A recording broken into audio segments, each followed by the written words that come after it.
স্বাস্থ্য মন্ত্রণালয়ের সাথে আলোচনা হলেও পরিষ্কার পথরেখা না পাওয়ায় এখনই ক্লাসে ফিরছেন না ঢাকা মেডিকেল কলেজের শিক্ষার্থীরা।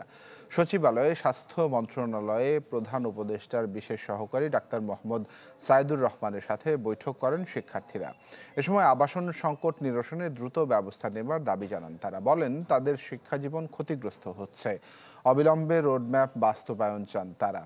শহীদ ডাক্তার ফজলে রাব্বি হলের সহকারী প্রভোস্ট জানান, স্বাস্থ্য উপদেষ্টা নূরজাহান বেগমের সাথে আলাদাভাবে বসে শিক্ষার্থীদের দাবির যৌক্তিকতা তুলে ধরা হয়েছে। তিনি আরও জানান, সমস্যা সমাধান সময় সাপেক্ষ বলে জানিয়েছেন উপদেষ্টা।